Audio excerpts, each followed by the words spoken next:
నమస్తే welcome to CR news నేను పుష్ప మహిళల ఆర్థికాభివృద్ధికి తెలుగుదేశం పార్టీ అనేక పథకాలు తీసుకువచ్చిందని మగవారితో సమానంగా మహిళలు నేడు అన్ని రంగాల్లో రాణిస్తున్నారని నూతనంగా మహిళా శక్తి పథకాన్ని తీసుకువచ్చామని టీడీపీ పార్టీ జాతీయ అధ్యక్షులు చంద్రబాబు నాయుడు వెల్లడించారు. గూడూరు పట్టణంలో ప్రజాగళం సభలో మాజీ ముఖ్యమంత్రి పాల్గొన్నారు. గూడూరు పట్టణంలోని ఆర్టీసీ బస్టాండ్ సమీపంలో ఉన్న ప్రైవేట్ ఫంక్షన్ హాల్ వద్ద టీడీపీ ఆధ్వర్యంలో ప్రజాగళం సభ నిర్వహించారు. మహిళలు అధిక సంఖ్యలో హాజరయ్యారు. ముఖ్య అతిథిగా హాజరైన మాజీ ముఖ్యమంత్రి చంద్రబాబు నాయుడు టీడీపీ నాయకులు ఏర్పాటు చేసిన రక్తదాన శిబిరాన్ని ప్రారంభించారు. అనంతరం మాజీ ముఖ్యమంత్రి మహిళలతో ముఖాముఖి సమావేశం నిర్వహించారు. పలువురు మహిళలు వారు ఎదుర్కొంటున్న సమస్యలను తెలియజేశారు. మాజీ ముఖ్యమంత్రి మాట్లాడుతూ మహిళల ఆర్థికాభివృద్ధికై అనేక పథకాలు తీసుకువచ్చామని, సంపదను సృష్టించి సుపరిపాలన అందించేవారు నాయకులవుతారని, రాష్ట్రాన్ని అప్పులపాలు చేసేవారు నాయకులు కారని ఆయన అన్నారు. వైసీపీ ప్రభుత్వంలో మహిళలు పడుతున్న అనేక సమస్యలు తెలియజేశారని, మహిళా శక్తి పేరుతో టీడీపీ అధికారంలోకి వస్తే మహిళలకు అనేక సంక్షేమ పథకాలు అందిస్తామని పేర్కొన్నారు. టీడీపీ ఎమ్మెల్యే అభ్యర్థి సునీల్ కుమార్ మాట్లాడుతూ వైసీపీ అరాచక పాలన పోవాలంటే చంద్రబాబు నాయుడిని ముఖ్యమంత్రిగా గెలిపించుకోవాలని, రాష్ట్ర అభివృద్ధి టీడీపీతోనే సాధ్యమవుతుందన్నారు. తిరుపతి ఎంపీ అభ్యర్థి వరప్రసాద్ మాట్లాడుతూ వైసీపీ ప్రభుత్వంలో సిలికా, స్వర్ణ మకిలిలో ఇసుక అక్రమ రవాణా జరుగుతోందని, కష్టకాలంలో పార్టీకి అండగా ఉన్న తల్లి చెల్లికి కూడా సముచిత స్థానం ఇవ్వలేదని ఆవేదన వ్యక్తం చేశారు. ఈ సమావేశంలో నాయకులు నరసింహ యాదవ్, గంగా ప్రసాద్, కురుగొండ్ల రామకృష్ణ, పరస రత్నం, వాకాటి నారాయణ రెడ్డి తదితరులు పాల్గొన్నారు.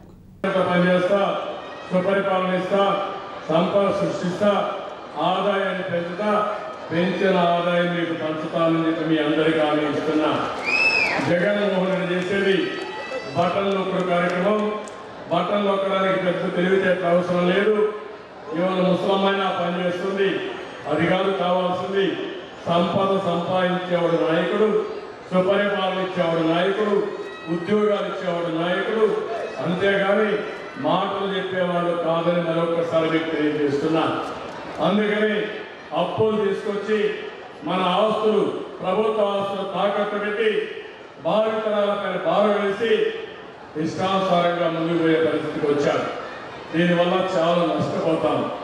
అందుకే దేశమంతా దూసుకుపోతా ఉంది. జగన్మోహన్ రెడ్డి హయాంలో రివర్స్ గేర్లో మనం పోతున్నాం. ఇది చాలా ప్రమాదం. 24% నిరుద్యోగులుండే రాష్ట్రం ఇది. దేశంలో అన్ని రాష్ట్రాల కంటే రైతు ఎక్కువ అప్పులుండే రాష్ట్రం ఇది. దేశంలోనే రైతుల ఆత్మహత్యలో 2వ స్థానంలో ఉండే రాష్ట్రం. ఇలాంటి చూసి మహిళలకు భద్రత లేని రాష్ట్రం, ఆడపిల్లలు స్వేచ్ఛగా బయట తిరగలేని పరిస్థితి ఈ రాష్ట్రంలో ఉంది. అవన్నీ పోగొట్టి మళ్ళా మీకు న్యాయం చేస్తారని తెలియజేసుకుంటూ, ఇప్పుడు రెండో వ్యక్తి ప్రబలిక, ఇమ్మడి శక్తి ప్రబలిక మేజర్గా ఉండే భాగాలన్నీ కూడా దెబ్బతింటే తర్వాత చనిపోయే పరిస్థితి వస్తుంది. ఆ దెబ్బతో మీరు సంపాదించిన కూలి డబ్బులన్నీ కూడా హాస్పిటల్ పాలైపోతుంది. మీరు అప్పుల పాలైపోతారు. మీరు నమ్ముకున్నటువంటి మీ వ్యక్తిని కూడా కాపాడుకోలేకపోతున్నారు. నేను ఒక ఉదాహరణ చెప్తున్నాను. నా చెల్లెమ్మ చెప్పిన తర్వాత, మొన్న విజయవాడలో ఒక మామూలు మధ్యతరగతి కుటుంబం ఒక సెలూన్ పెట్టుకొని బతుకుతారు. ఆ సెలూన్ పెట్టుకొని బతుకుతా ఉంటే ఆ కాలనీలో ఆయనకు తెలియకుండా భార్య కూడా ఎక్కడ ఒక షాప్లో పనిచేస్తుంది. ఇద్దరు కలిసి ఒక 30,000 రూపాయలు డబ్బులు సంపాదిస్తారు. ఆ 30,000 రూపాయలు సంపాదించి ఆనందంగా ఉన్నారు. కొడుకుని బాగా చదివించుకుంటున్నారు. చదివించుకుంటే ఆ కాలనీలో గంజాయి వచ్చింది. గంజాయి ఎవరో కూడా అలవాటు చేశారు. ఆ గంజాయికి అలవాటు చేసి ఇంట్లో దొంగతనం చేయడం మొదలుపెట్టాడు. దొంగతనం చేస్తున్న ఏంటో చూస్తే అతను గంజాయికి అలవాటు పడిపోయి బయట కోపంగా ఒప్పుకునే పరిస్థితికి వచ్చారు. అతన్ని ఏ విధంగా బతికించుకోవాలని, గంజాయి బారిని తప్పించాలని తల్లిదండ్రులు హైదరాబాద్ తీసుకెళ్ళారు. ఏదైతే మీరు హైదరాబాద్లో డి అడిక్షన్ని అంటే గంజాయి కాకుండా చేయడానికి ట్రైనింగ్ ఇవ్వడానికి హాస్పిటల్లో చేర్చారు. 5 లక్షల రూపాయలు ఖర్చు పెట్టారు. కానీ అప్పుల పాలైపోయారు. మళ్ళా ఇంటికి వచ్చారు.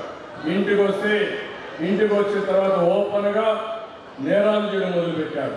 ఎవరన్నా దారిలో పోతా ఉంటే వాళ్ళ దగ్గర దోపిడీ చేయడం, ఆ డబ్బులు తీసుకొచ్చి మళ్ళా గంజాయి తాగడం. అది పట్టుకొని కోర్టులో పెట్టి అతను జైలు పంపించారు. ఎవరైతే బాగా చదువుకోవాల్సిన బిడ్డను కాపాడుకోవాలని తల్లిదండ్రులు అప్పుల పాలైతే కడాను జైలు పాలైతే వాళ్ళ బాధ ఎంత ఉంటుందో మీరు ఒక్కసారి ఆలోచించండి. ఇప్పుడు జరుగుతున్నటువంటి అరాచక పాలనని క్రమరహిత పాలనంటే ఖచ్చితంగా మా బాబు గారు మన బాబు గారు ముఖ్యమంత్రి అవ్వాల్సినటువంటి పరిస్థితి ఖచ్చితంగా ఉందని చెప్పి నేను తెలియజేస్తున్నాను. ఈ రాష్ట్రానికి మీరే బాబు గారు మీకోసం కాదు మా కోసం మా భావి తరాల బిడ్డల కోసం మీరు రాష్ట్రానికి ముఖ్యమంత్రి అవ్వాల్సిన అవసరం ఉందని చెప్పి మేమందరం కూడా మిమ్మల్ని కోరుతున్నాం సార్. అట్లాగే ముఖ్యంగా సార్ మేము గూడూరులో ఒక చిన్న ఇష్యూ సార్, చాలా పెద్ద ఇష్యూ సార్, ఒక విషయం చెప్పి నిర్మిస్తాను సార్. మమ్మల్ని తీసుకెళ్ళి తిరుపతిలో కలిపారు సార్. మేము కోరుకుంటున్నాం మమ్మల్ని తీసుకెళ్ళి నెల్లూరు జిల్లాలో కలపాలని చెప్పి మీరందరూ కూడా పెద్ద ఈరోజు ఆశించమని మనందరినీ కోరుకుంటూ నేను సెలవు తీసుకున్నాను. జై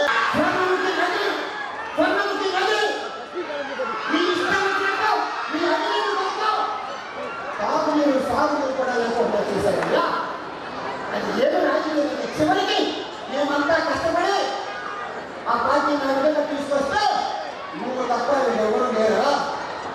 ఆఖరికి నీ కొరకు పాదయాత్ర చేసిన నీ చెల్లికి కూడా ఒక పదం మీడాక మనసు రాలేదయ్యా. ఏమయ్యా 3,000 కిలోమీటర్లు ఆపుపడాలని చేసి చూపించా. ఆ తర్వాత నీ తల్లి తీసుకొచ్చి నువ్వు జైల్లో ఉన్నప్పుడు ఇందులో కృషి చేస్తే కూడా ఏమాత్రం గౌరవం ఇవ్వకుండా ఆ పార్టీ నుంచి ఆ ప్రెసిడెంట్ పదవి కూడా తీసేసామంటే అది ఎంత రాజకీయమయ్యా, ఎంత దౌర్జన్యమయ్యా, ఎంత వినూత్నమయ్యా. కనుక ఆంధ్ర రాష్ట్ర ప్రజల్ని ఒక అనుభవంలో ప్రజాస్వామ్యంలో పెట్టిన వ్యక్తిగా, సమాజంలో సామాజిక న్యాయం కోరిన వ్యక్తిగా, సమానత్వం కలిగిన వ్యక్తిగా ఒక్కొక్కరికి చేతులు జోడించుకుంటున్నాము. దీనిలో బలపడతారు. దయచేసి చంద్రబాబు గారిని ముఖ్యమంత్రిగా చేయవలసిందిగా కోరుకుంటూ అందరూ కూడా ప్రజలకు అందజేయవలసిందిగా చేతులు ఎన్నికల విధుల్లో ఉన్న అధికారులు తమ ఓటు హక్కు పోస్టల్ బ్యాలెట్ ద్వారా వినియోగించుకునేందుకు ఈ నెల 22వ తేదీ లోపు ఆయా మండల తహసీల్దార్ కేంద్రాల వద్ద పోస్టల్ బ్యాలెట్ నమోదు చేసుకోవాలని గూడూరు ఎన్నికల రిటర్నింగ్ అధికారి కిరణ్ కుమార్ వెల్లడించారు. గూడూరు పట్టణంలోని సబ్ కలెక్టర్ కార్యాలయంలో జరిగిన విలేకరుల సమావేశంలో ఎన్నికల రిటర్నింగ్ అధికారి కిరణ్ కుమార్ మాట్లాడుతూ ఎన్నికల కమిషన్ ఆదేశాల మేరకు ఎన్నికల విధుల్లో ఉండే అధికారులు వారి ఓటు హక్కు వినియోగించుకునేందుకు పోస్టల్ బ్యాలెట్ అవకాశం కల్పించిందని తెలిపారు. ఏ మండలంలో అయితే ఓటర్గా పేరు నమోదై ఉంటుందో ఆ మండలాల తహసీల్దార్ కార్యాలయం వద్ద ఎన్నికల విధులు, ఆర్డర్ కాపీ, ఓటర్ మరియు ఐడి కార్డు ఈ నెల 22వ తేదీలోపు తీసుకువెళ్లి పోస్టల్ బ్యాలెట్ కొరకు నమోదు చేసుకోవాలని సూచించారు. మే నెల 5 మరియు 6 తేదీల్లో పోస్టల్ బ్యాలెట్ పోలింగ్ ఉంటుందని, పోలింగ్ కేంద్రాల వివరాలు తెలియజేస్తామని వెల్లడించారు. ఈ సమావేశంలో మున్సిపల్ కమిషనర్ వెంకటేశ్వర్లు, తహసీల్దార్ కరుణకుమార్, పలు శాఖల అధికారులు పాల్గొన్నారు.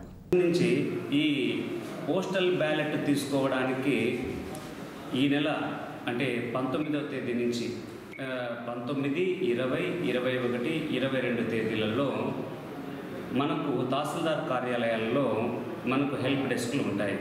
కాబట్టి పోస్టల్ బ్యాలెట్గా అప్లై చేసుకోవాల్సిన వ్యక్తుల యొక్క చివరి తేదీ గడువు ఏప్రిల్ 24వ తేదీ, అంటే ఈ నెల 22 ఏప్రిల్ 22. ఏప్రిల్ 22వ తేదీ లోపల తుది గడువు పోస్టల్ బ్యాలెట్కు అప్లై చేయడానికి తుది గడువు ఏప్రిల్ 22, 2024. కాబట్టి అందరూ కూడా పీఓసు, ఏపీఓసు, ఓపీఓసు, మైక్రో అబ్జర్వర్సు, తర్వాత సెక్టార్ ఆఫీసర్సు, అన్ని టీమ్స్లో ఉన్న వాళ్ళంతా, ఎస్ఎస్టీ టీంలో ఉన్న వాళ్ళు, వీడియో సర్వేలెన్స్ టీంలో ఉన్న వాళ్ళు, వీడియో వివింగ్ టీంలో ఉన్న వాళ్ళు, బిఎల్ఓలు కూడా వీళ్ళందరూ కూడా పోస్టల్ బ్యాలెట్ని మనకు కన్సర్న్ తహసీల్దార్ ఆఫీస్లో తీసుకోవచ్చు.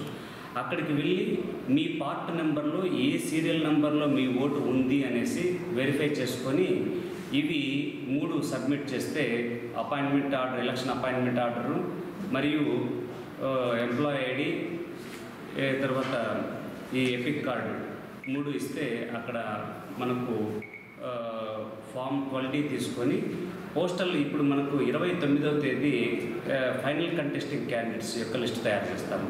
అంటే ఫామ్ 7A అభ్యర్థుల యొక్క తుది జాబితా ఏప్రిల్ 29వ తేదీ తయారు చేసిన తర్వాత అప్రూవ్ చేసుకున్న తర్వాత మనకు బ్యాలెట్ పేపర్లు ప్రింటింగ్కి వెళ్ళేసి బ్యాలెట్ పేపర్లు వచ్చిన తర్వాత మనకు ఇక్కడ ఎవరైతే 22వ తేదీ లోపల ఈ పోస్టల్ బ్యాలెట్ కోసం అప్లై చేశారో వాళ్ళందరికీ కూడా ఓటింగ్ ఫెసిలిటేషన్ సెంటర్ అనేసి కన్సర్న్డ్ నియోజకవర్గాల హెడ్ క్వార్టర్స్లో మేము పెడుతున్నాము.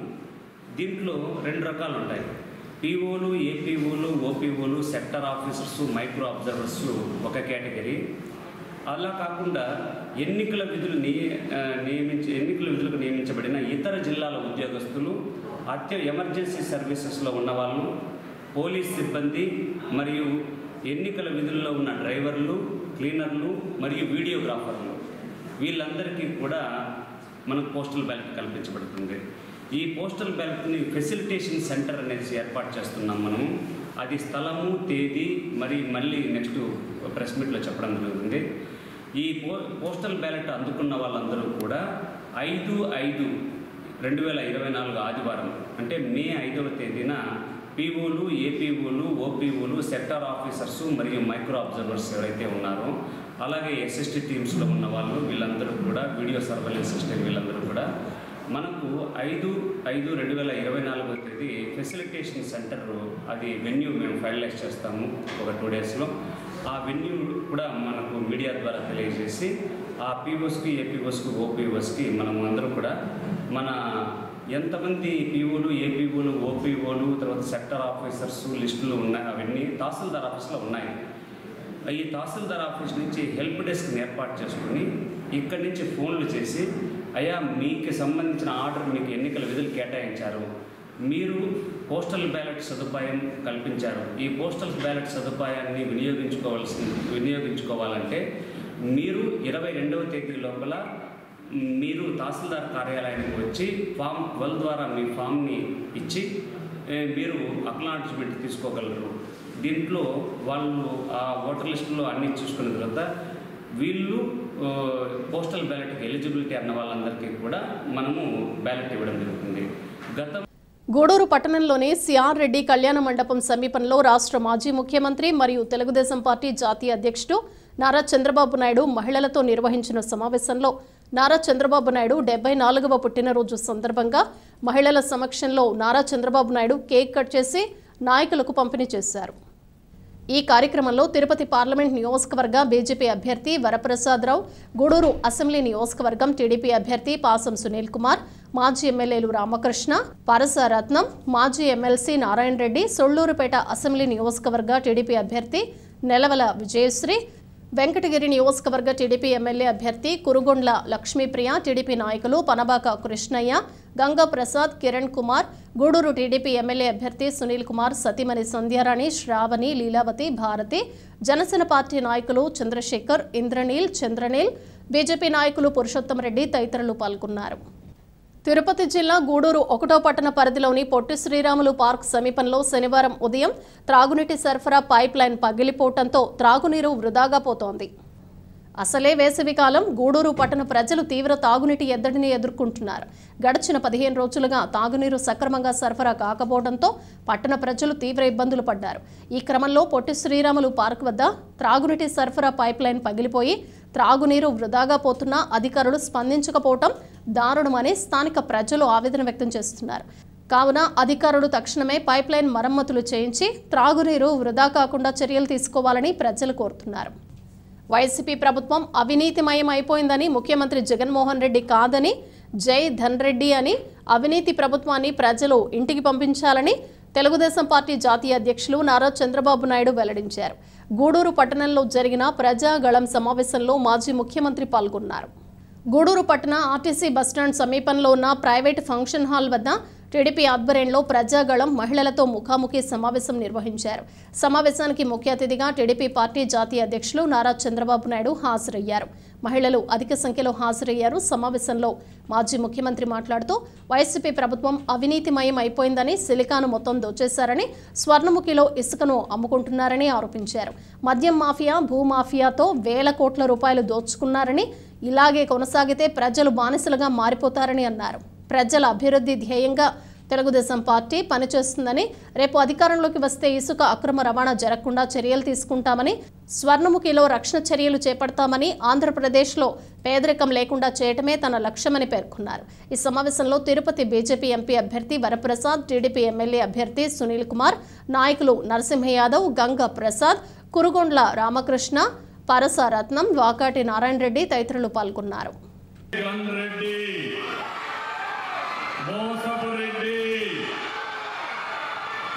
అందరినీ మోసం చేసి అతనొక్కడే ఉండాలని కోరుకునే దుర్మార్గుడు ఈ జగన్మోహన్ రెడ్డి. అవునా కాదా అని అడుగుతున్నా. అవునంటే చేతులు చూపించిన అవునని. ఏది దొరికినా ఎక్కడ చూసినా కుంభకోణాలు తప్ప ఏమీ లేవు. ఇసుక దోపిడీ, ఇసుక డిపోలు కూడా ఆయనవే, మద్యం షాపులు కూడా ఆయనవే, మద్యం తయారీ కూడా ఆయనదే, భూముల మీద కూడా ఆయనదే పెత్తనం. ఇదే జరిగితే మనందరం బానిసలుగా బతికే పరిస్థితి వస్తా ఉంది. అది నా బాధ, ఆవేదన మీకు తెలియజేస్తున్నా. నేను ఒకే ఒక విషయం మిమ్మల్ని అందరినీ గుర్తు చేస్తున్నాను. భవిష్యత్తులో నేను ఒక నిర్ణయానికి వచ్చి ఇప్పటికే ఆలోచన చేశాం, ఇంకా ఎక్కువ శ్రద్ధ పెడతాం. నా జీవిత ఆశయం జీరో పావర్టీ ఆంధ్రప్రదేశ్ తయారు చేయాలని నా జీవిత ఆశయం. అంటే ఈరోజు పేదరిక నిర్మూలన కోసం మాటలు మాట్లాడుతున్నారు. మాటల్లో కాదు, చేష్టల్లో చేసి చూపిస్తారు. అది జరుగుతుంది. ఈ జన్మదిన సందర్భంగా మీ అందరికీ నేను ఇచ్చే హామీ, పేదవాళ్ళకి ఇచ్చే హామీ, పేదరికం లేని సమాజాన్ని చూడడం నా జీవిత ఆశయం. సాధించి తీరుతానని చెప్పి కూడా నేను మీ అందరికీ తెలియజేస్తున్నా. తిరుపతి జిల్లా గూడూరు పట్టణం సిఆర్ రెడ్డి కళ్యాణ మండపం సమీపంలో రాష్ట్ర మాజీ ముఖ్యమంత్రి మరియు తెలుగుదేశం పార్టీ జాతీయ అధ్యక్షుడు నారా చంద్రబాబు నాయుడు మహిళలతో సమావేశం అయ్యేందుకు గూడూరు పట్టణానికి విచ్చేస్తున్న సందర్భంగా స్థానిక నాయకులు ఆయనకు ఘన స్వాగతం పలికారు. చిల్లకూరు మండల పరిధిలోని వరగలి క్రాస్ రోడ్డు సమీపంలో ఏర్పాటు చేసిన హెలీప్యాడ్ వద్ద గూడూరు అసెంబ్లీ నియోజకవర్గం టీడీపీ అభ్యర్థి పాసం సునీల్ కుమార్ మరియు స్థానిక నాయకులు నారా చంద్రబాబు నాయుడుకు ఘన స్వాగతం పలుకుతూ పుష్పగుచ్చాలు అందజేశారు.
రానిచ్చకూడదు. మీరు ఎందుకు వచ్చారో తెలియట్లే.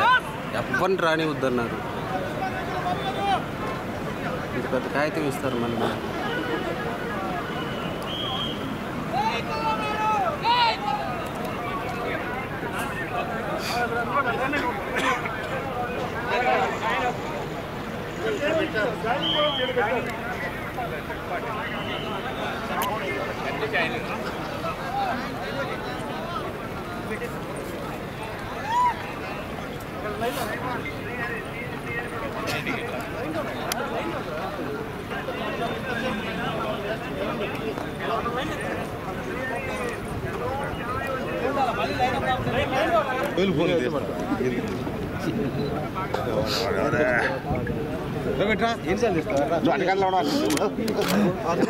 నేను తీసుకుంటాను సెల్ఫీ చేస్తున్నా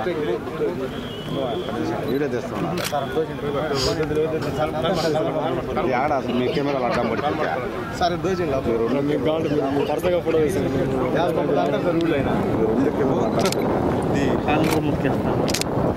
బాబా వీడియో ఎండకు రావా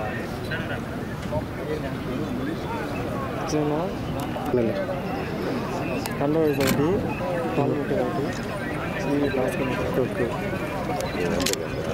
ఎమ్మెల్యే ఎక్స్ ఎమ్మెల్యే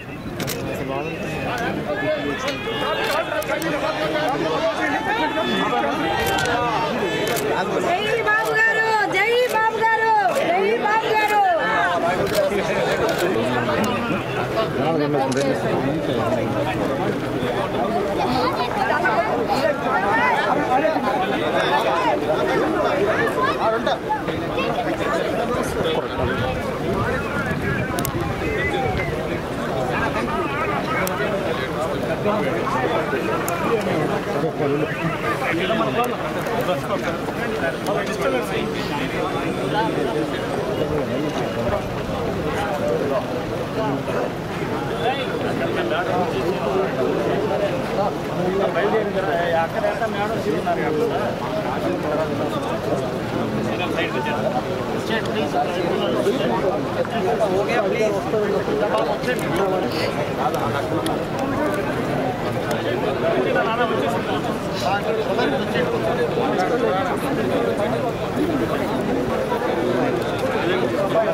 ఆగండి బాబు అయిపోయింది కదా మీది అయిపోయింది ఆగండి హ్యాపీ బర్త్డే. రాష్ట్రంలో అరాచక పాలనను అంతమొందించేందుకు అందరి అడుగులు కూటమి వైపే పడుతున్నాయని తిరుపతి పార్లమెంట్ కూటమి అభ్యర్థి డాక్టర్ వెలగపల్లి వరప్రసాద్ అన్నారు. శుక్రవారం సాయంత్రం ప్రచారంలో భాగంగా కోట మండలంలో వెంకన్నపాలెం కోటలో బీజేపీ నాయకులను కలిశారు. అనంతరం ఉమ్మడి నెల్లూరు జిల్లా మాజీ central bank chairman Nallapureddy Jaganmohan Reddy నివాసానికి చేరుకుని ఆయనకు శాలువా కప్పి సత్కరించారు. ఆయన టీడీపీలో చేరికపై హర్షం వ్యక్తం చేశారు. ఈ సందర్భంగా మీడియాతో మాట్లాడుతూ గూడూరు నియోజకవర్గ ప్రజలు తన మీద అభిమానంతో అత్యధిక మెజారిటీతో గెలిపించారన్నారు. వారికి స్వయంగా సేవ చేసుకునే భాగ్యం కలిగిందన్నారు. కొన్ని దుష్ట శక్తులు ప్రజలకు సేవ చేయకుండా అడ్డు తగిలాయన్నారు. మాట తప్పని మడమ తిప్పని ముఖ్యమంత్రిని చెప్పుకుంటున్న జగన్మోహన్ రెడ్డి మాట తప్పడమే అలవాటు చేసుకున్నారని అన్నారు. గూడూరు నియోజకవర్గంలో సిలికా, తెల్లరాయి, గ్రావెల్ను విపరీతంగా దోచేశారన్నారు. ప్రజల సొమ్మును విపరీతంగా కొంతమందికే దోచిపెట్టడం మంచిది కాదని, సొసైటీల ద్వారా గ్రామాలు అభివృద్ధి చెందాలన్నందుకే నన్ను దూరం పెట్టారని అన్నారు.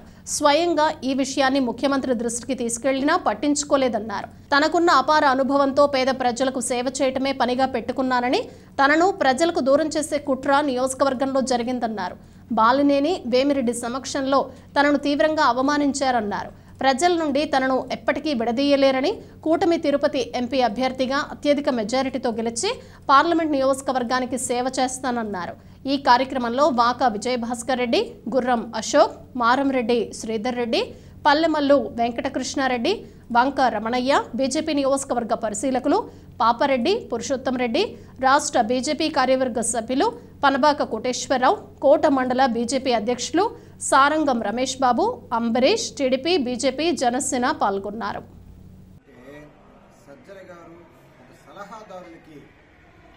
ఒక మాజీ మంత్రి, అప్పుడు మంత్రిగా ఉన్న వ్యక్తి, మా నెల్లూరు జిల్లాకి కోఆర్డినేటర్గా ఉన్న, రీజనల్ కోఆర్డినేటర్గా ఉన్న వ్యక్తి, చాలాసార్లు ఎమ్మెల్యేగా చేసిన వ్యక్తి సజ్జల గారు నా మాట అన్న తర్వాత కూడా ఆయనకు అర్థం కాలేదు.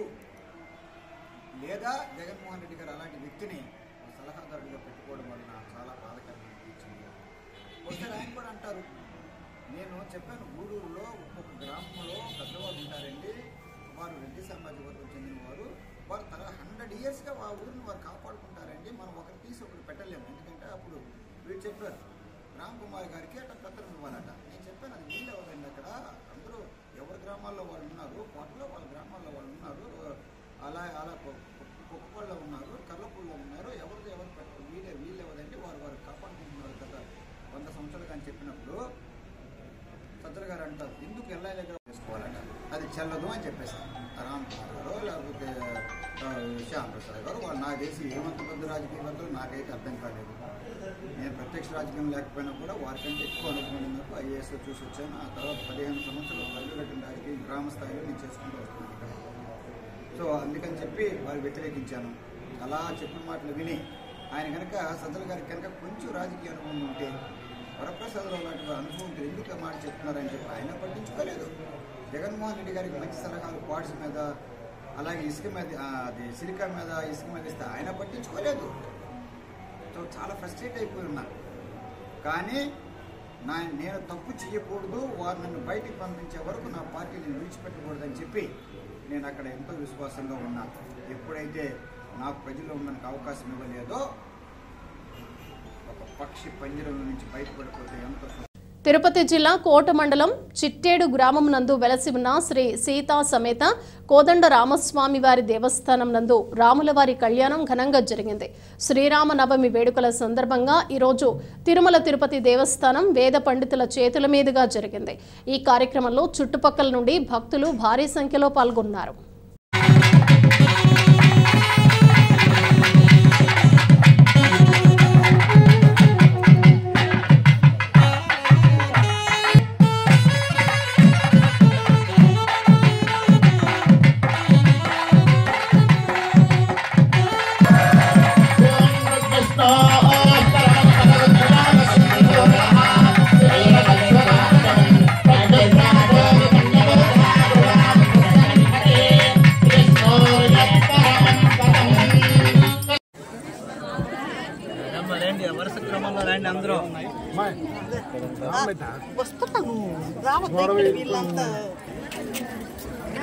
పైన అయిపోకండి.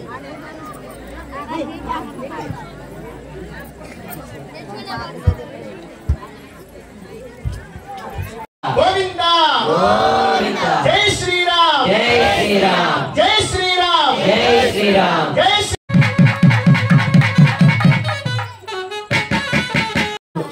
అలా పైకెత్తి కూడా ఎంత అందంగా ఉన్నారో చూడు. సీతలో ఏముంది అందంగా ఏమీ లేదు, నన్ను ఏరుకో అని చెప్పి ఎంత ప్రతిమలాడినా కూడా కన్నెత్తి కూడా చూడనటువంటి వాడు రామచంద్రుడు. అంతేకాదండి, ఒక గొప్ప విషయాన్ని చూసి రామ పుత్రవాత్సల్యంతో నిన్ను ఒకసారి కౌగులించుకోవాలని ఉందయ్యా అని అడిగారు. ఎవరండి అడిగిన వాళ్ళు? మహర్షులు అడిగారు.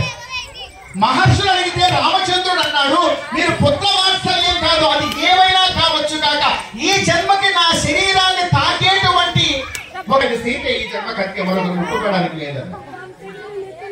అంటే రామావతారంలో మహర్షులందరూ కూడా విస్తుపోయారు. ఇదేమిటయా?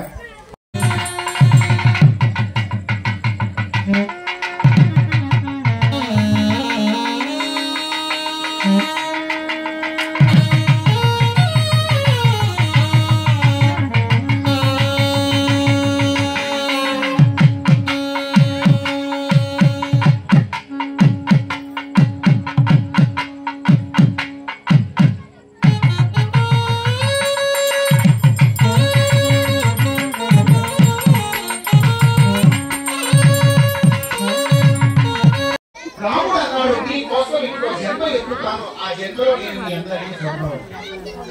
రాముడు తర్వాత ఏ జన్మలో వచ్చాడు?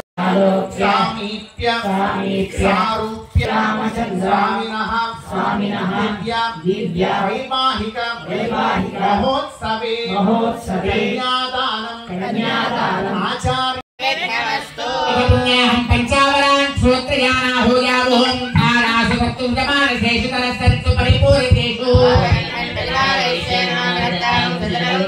अस्मन्तरे आधारे पृथिवी मावाहयामि पार्श्वलोरज्ञमावाहयामि अग्निमावाहयामि वृक्षो आकाशमावाहयामि कंठे अपमावाहयामि मुखे बालुमावाहयामि जले सर्वतीर्थजलमावाहयामि गंगादि सर्वतीर्थजलेभ्यो नमः पुष्पेण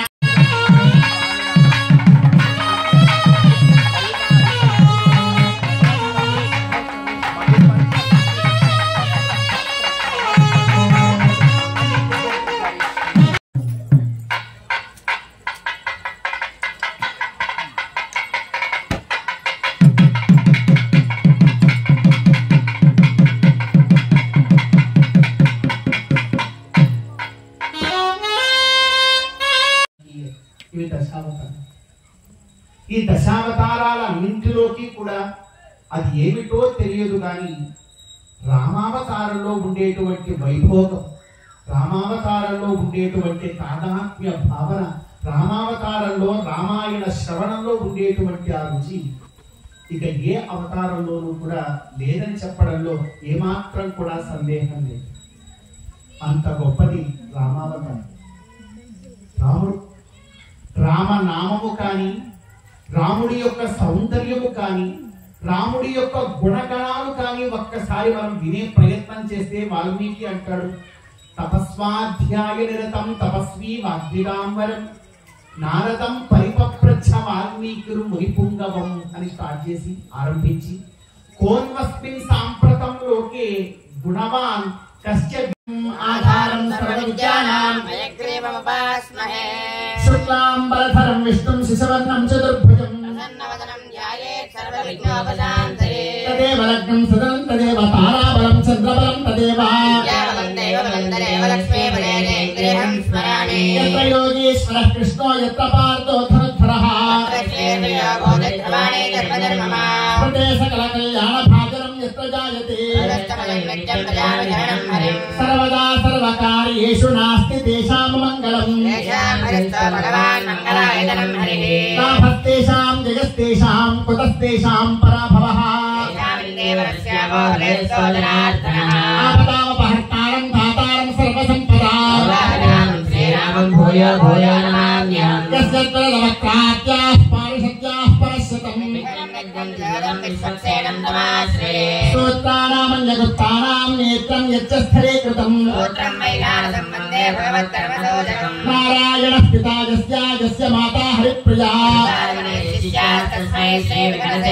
శ్రీలక్ష్మీ నారాయణాభ్యాం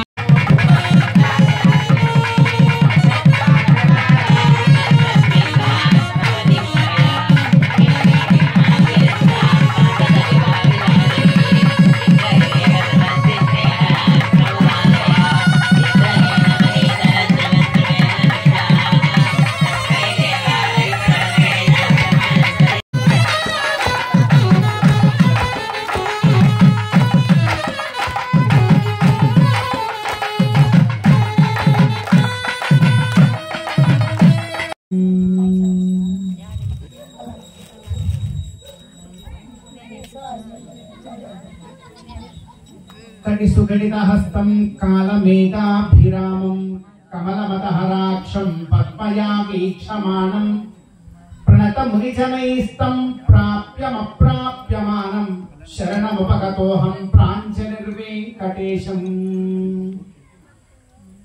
హైమోర్ధ్వపుండ్రమజహన్మకుటం సునాశం మందస్మితం మకర కుండల చారుగండం బింబాధరం బహుళ దీర్ఘ కృపాకటాక్షం శ్రీ వెంకటేశమజమాత్మని భావయేయం వందారులోక భయమోచకమాశ్రితానాం మందార వృక్షమరవిందదలాయతాక్షం నందాత్మజః ప్రియసుతం శృతిమూలదేవం వందామహే విఘ్న సంవరదం మునీంద్రం రామాయ రామభద్ర మనుబోలు గ్రామంలోని చర్లోపల్లి రైల్వే గేట్ సమీపంలో వెలసి ఉన్న శ్రీ భగవాన్ వెంకయ్య స్వామి ఆలయంలో శనివారం సందర్భంగా ప్రత్యేక అభిషేకాలు పూజలు నిర్వహించారు.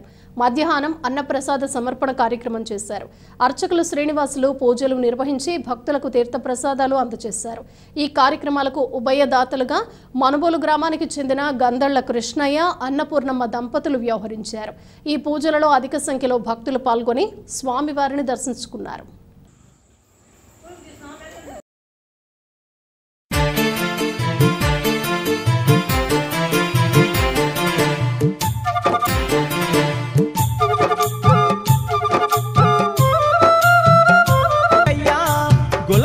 క్షేత్రాన వెంకయ్య ఎంతో దయగల్ల దేవుడే పోయమ్మా,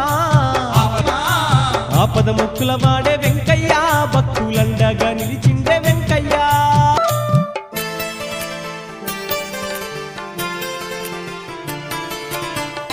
ఆంధ్రప్రదేశ్లో నెల్లూరు జిల్లాలో ఆత్మకూరు తాలూకా నూరు గ్రామంలో వెంకయ్య స్వామి